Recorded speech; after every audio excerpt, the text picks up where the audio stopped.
Praise the lord. ఈరోజు ప్రసంగి 2వ అధ్యాయం 22-26 వరకు ఒక చిన్న ధ్యానం. రాజైన ప్రసంగి అనుభవంలో మనం ఈ భూమి మీద పడే శ్రమ వలన మనకు ఫలం ఏమిటి? మన శ్రమ వ్యర్థమేనా? శ్రమంతా వ్యర్థమని, అది కేవలం గాలిని పట్టుకోవడానికి ప్రయత్నించినట్లేనని జ్ఞాని అయిన ప్రసంగి అంటాడు. మన జీవితంలో మనం పడే శ్రమ ఎంతటిదైనా అది మనకు నిజమైన సంతృప్తినిస్తుందా?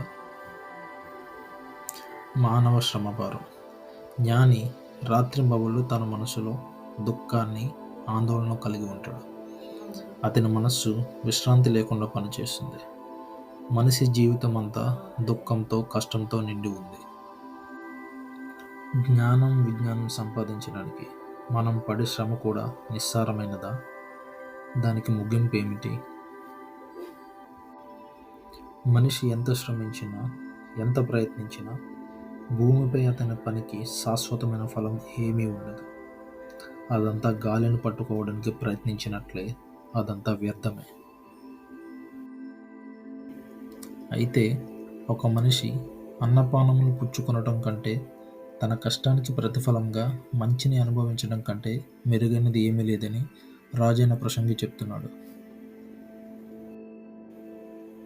ఇది దేవుని నుండి వచ్చే బహుమతి అని జ్ఞాని గ్రహించాడు. దేవుని దయ లేకుండా మనం జీవితంలో ఏ మంచిని అనుభవించలేము.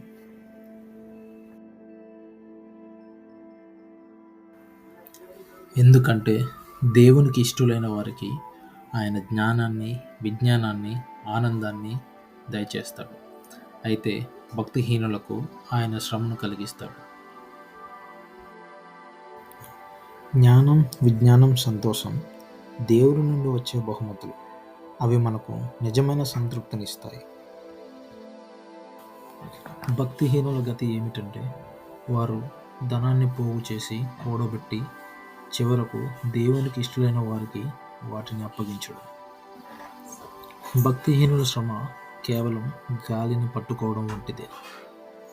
ఈరోజు నీవు నేను కలిగి ఉన్నది కేవలం దేవుని చిత్తం మాత్రమే.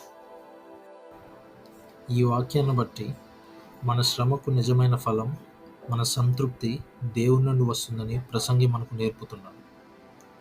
జ్ఞాని చెప్పినట్లుగా ఈ లోకంలో ప్రతిదీ వ్యర్థమే. దేవుని కృప లేకుండా మనం చేసే ప్రతి ప్రయత్నం గాలిని పట్టుకోవడం వంటిదే. మనకు కావలసిందంతా దేవుని నుండి వస్తుంది. ఆయన దయ లేకుండా మనం ఏమీ చేయలేము. ఆమేన్.